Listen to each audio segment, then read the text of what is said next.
Good afternoon everybody, I hope you're having a great day, and one of you guys have asked me to make a video on customizing Awesome Window Manager. So today I'm going to go through a tutorial on how to install it and some basic customizations that we're going to be applying to it. So let's just get straight into the video, and I'm going to open up a terminal emulator here. Now, the way you install Awesome is going to be different on what Linux distribution you use. If you are using Ubuntu, you will do sudo apt install awesome is all you need to do. On Arch Linux, you will do a sudo pacman -s awesome -dash needed, which is what I'm going to do in this video. And on Fedora, you can do a sudo dnf install awesome.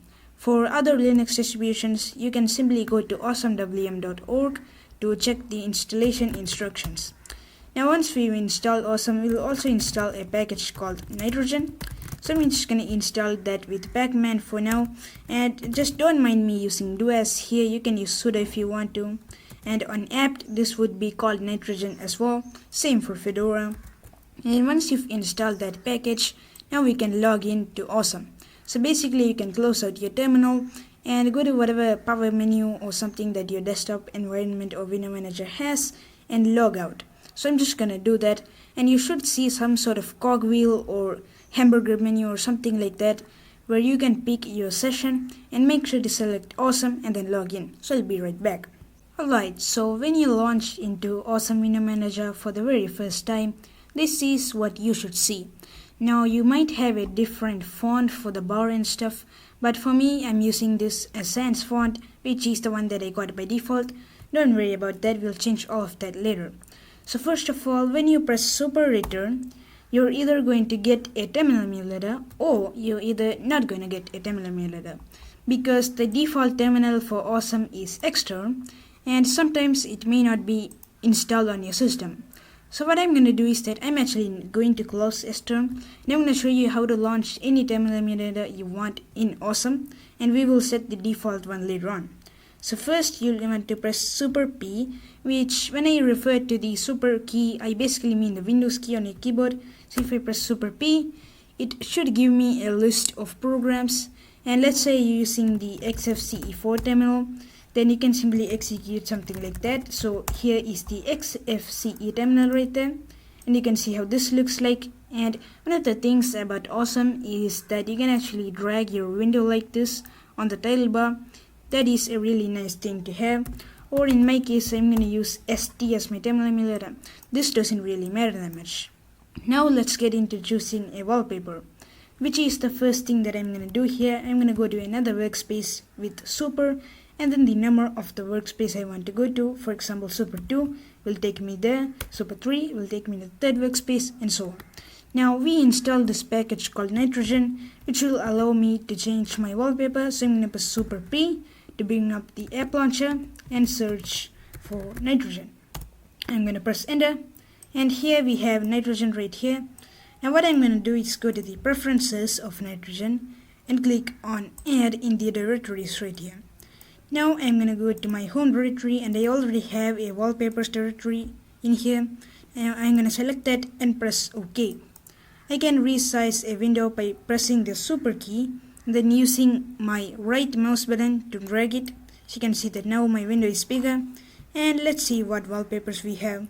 We can pick a wallpaper, select the mode to zoomed fill, click apply, and it should apply that wallpaper for me. And down here I have some nice paintings as my wallpaper, so this one is a good looking wallpaper. Or maybe let's go with nature for now in this tutorial. Yeah, this is looking like a nice little wallpaper, and maybe this one. This is nice as well. Now after we've set our wallpaper, which is very easy to do, we can move on to actually configuring Awesome. Now the first thing we're gonna have to do is actually get the default config file for Awesome. And also, if you don't know any sort of key binding, or you forgot any key binding, then a really great feature in Awesome Window Manager is that you can press super S to see this sort of cheat sheet of all of the key bindings. So you can see that I can press Ctrl super R to reload Awesome, super shift Q to quit Awesome, and so on. Now what I'm going to do is that I'm going to launch ST again, or whatever terminal emulator you want. And I'm also going to go to the very corner here on the bar, and I'm going to click on this, which will put me in tiling mode since Awesome is a tiling window manager. And what I'm going to do is that I'm going to do a xtg awesome ls that to see if that is an actual directory, and you can see that that is a directory. So right now awesome wm is using this configuration file right here, but what we wanted to do is use a configuration file in this directory called home/.config/awesome, and this is the command you can use to create that directory. Now what I'm going to do is go into there, and I'm going to copy xtg awesome and then the rc.lua, which is the main configuration file, into .config/awesome/rc.lua. Now we have that rc up here. Now what I'm going to do is open up this file with a Helix, which is my text editor of choice. But really you can use like any text editor you want, it doesn't matter. You can use like gedit if you want to, or vim. And first of all, we have lots of imports being happening here. You just need to ignore all of this. The first thing we're gonna do is change our timeline emulator. So if we scroll down in this config, it should give you this section called variable definitions, and in here you can change all of the default stuff. So first we have a terminal emulator. I'm going to change this from xterm to st, but if you're using, let's say, the xfce terminal, that would be xfce4 terminal, or maybe you're using kitty, so you can do kitty like that. I'm going to be using st in this video. And then to reload awesome, you can press super control and then r. That should reload awesome for you, and this is going to reset our wallpaper, but don't worry about that. But now you'll realize that if I press super return, it should bring up st instead of the xterm default terminal, and you can use any terminal you want, as I said. Now we have the mod key, which you'll always want to keep as the default, which is super. You can change it to mod 1 if you want to use alt as the default key. And the next thing we have is the layouts here. Now you'll notice that whenever I go to a workspace and I open a window, you can see that while Awesome is a tiling window manager, all these windows are going to launch as floating windows, so they are all going to be stacked on top of each other, and we don't really want that. So what I'm going to do is that I'm going to comment out the layout here that says floating. Now that floating layout is gone, and then we'll also only want the title layout here, and all of the other ones we can just leave it here because those are nice to have. Now we can reload Awesome. Now you will see that whenever I launch my windows, all of them are going to be tiled in this format. So I can close the window with Super Shift C. Now I'm also going to change some key bindings here. For close window, which I'm going to search for it. So here we have the key binding for close window. This is going to look a little clunky, but don't worry about that. And this is the close right here. This is the description. It says function C kill. So I can change that. I'm going to remove this shift and the comma. And I'm going to change this to W because I like using Super W for my key binding. Now I can close windows with Super W if I want to. But you'll notice that when I press Super W, it's actually going to execute the Awesome menu instead. So the menu system is where you can launch some applications and stuff, or do certain tasks. So let's simply search for like the menu and see if we can find it. You can see that there's a menu here, here, here. Let's see if we can find a key binding for that menu. And here is the key binding for it. So I'm going to change this to Super Shift. I'm going to do Shift C, reload Awesome.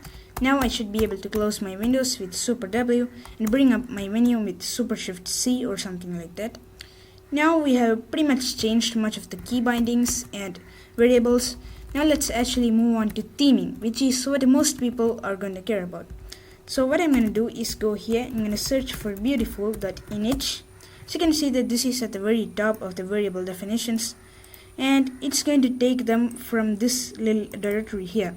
So what I'm going to do is that I'm going to do an ls of user share awesome, and it should show me icons, lib, and themes. We will list out the themes. So these are the default themes that exist in Awesome. Now you can actually have multiple themes on Awesome WM and easily swap between them. That is a really nice feature of Awesome, and you can use the built-in theme if you want to. So you can see there is default, which we're using right now. And let's try out sky, why not? So let's go ahead and try sky. super control R, and that is a very light scheme, so I don't really like it. Now what else do we have? We have Zenburn, which is another theme that seems interesting, and Zenburn seemed to be this sort of green theme, so that's also considerable. But really I don't like any of these themes, so what I'm going to do is that I'm going to take Zenburn and I'm going to make my own version of it. So I'm going to go to .config/awesome, and I'm going to create a directory in here called themes.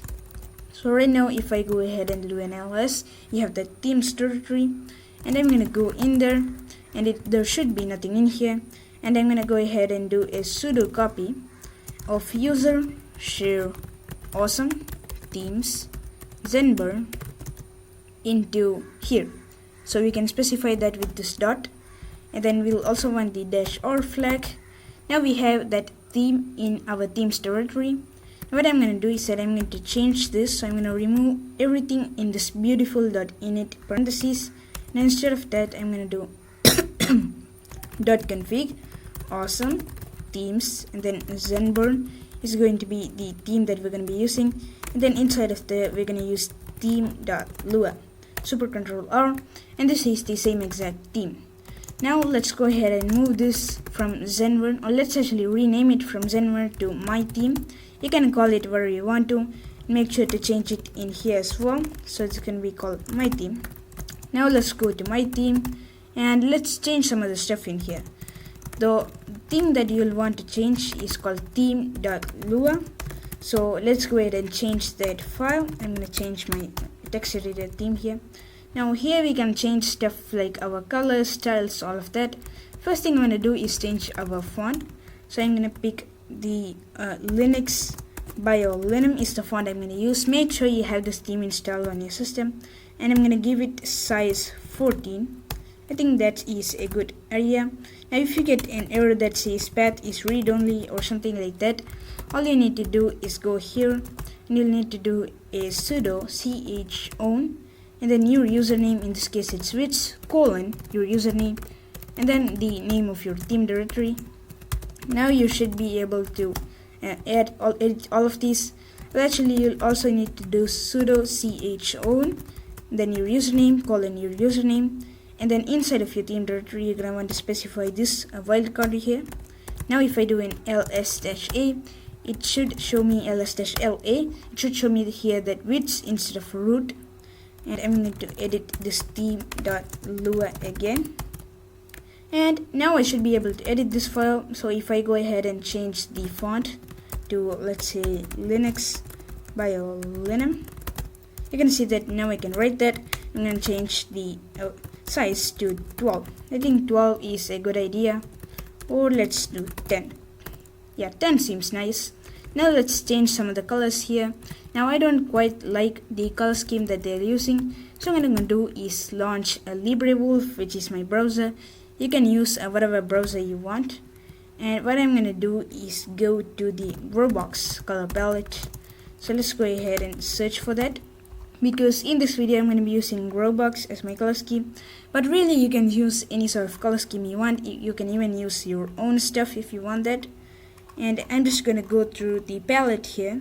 So the background of Roblox, which is theme.fg_normal, but actually it's theme.bg_normal. So this is the regular background, and the Roblox background for that is 282828. Now background_focus is basically this right here, the screens. So I will set that to the aqua color. It seems to be 689D6A. 689D6A. Let's reload that, and it doesn't seem to work because I forgot that hashtag there. Alright, so now we've got that color, and then let's say the urgent background will be the red color, which is CC241D, and there we have that set up. Now let's go over to the foregrounds. So we can go over the foreground, which is the regular foreground is EDDBB2. That's a pretty weird foreground color, EBDBD2. Alright, and then the focus foreground, I'm going to set it to the background, which will be 282828. Alright, now that looks a lot better. Maybe I can set the focused foreground to something else, like the gray color, which is A89984, A89984. Alright, that looks pretty fine to me. I'm not sure about that, although it looks kinda good. So next we have the foreground of urgent, which is going to be red as well. So that's going to be CC241D. Make sure to use a hashtag here, otherwise it's obviously not gonna work. Oh yeah, that also looks kinda bad, so I'll just set it to the regular foreground, which is EBDBB2. And there we go, this is looking kinda fine now. But basically I just spent all that time changing the colors. Now we have borders, so use less gap. I'm gonna set that to something like 10. That's basically the gaps around your windows, so now you can see they have the gaps. And border underscore normal is going to be just the background, which is, I'm gonna set it to theme.bg underscore normal. That is basically this right here, so you can see theme.bg underscore normal, theme.bg underscore normal. Border focus is going to be theme.bg underscore focus as well. And there we go, that looking a lot better. I'm not gonna bother with this, and it looks a lot more better now, a lot more themed. Now let's just move on to the auto start applications. So you will obviously want some applications to auto start, like your compositor and some stuff like that. So I'm going to actually put that in the very end of my RC. I'm going to go to the end of this file and I'm going to add auto start. And here we're going to basically add some files. So we're going to do awful.spawn.once. Then we're going to do nitrogen -- restore to restore the wallpaper that is set with nitrogen. So that is basically going to restore whatever wallpaper that I was going to set in with nitrogen. So if I scroll down, there should be some good wallpapers for the grow box color scheme down here. Let's see if there are any good wallpapers. Doesn't seem like so. This is a very beautiful one, so let's use that. And then what else do we want? Well, we probably want a screenshot tool. So let's do awful.spawn.once flame shot. Now we've got the flame shot screenshot tool. You'll also need to install that if you want that. And then one important tool is PyCom, the compositor, which on Ubuntu it's actually not available in the Ubuntu repositories, so you need to install it manually. But on Arch Linux and Fedora it should be just available. Now we have those fancy animations, which I don't really like any of that. So I'm going to go ahead and create a directory called PyCom.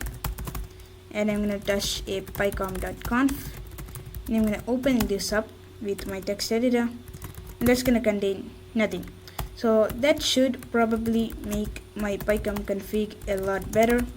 If I do pycom-d --config pycom.conf, well, it seems to give me an error. So what I'm going to do is that I will leave you a link to a good pycom config in the description. You can use that default if I want to from my configuration files, and you can use that because I'm not going to go through configuring pycom in this video. So you're going to go ahead and copy this pycom config. I can do pycom-b to run it on the background. Now we have like our transparency working properly. Now the next thing I want to do is remove my window borders because I don't like that. So I'm going to search for title bar. You should find this section called add title bars to normal clients and dialogs. I'm going to do title bars enabled equals false, reload, and now I no longer have those title bars. So this is already looking pretty beautiful, and this is just a little bit of what you can do with the awesome menu manager. And this is going to be it for this tutorial as well. So I hope you enjoyed, and make sure to leave down in the comments if this video helped you. Anyways, that's going to be pretty much it. I will see you later.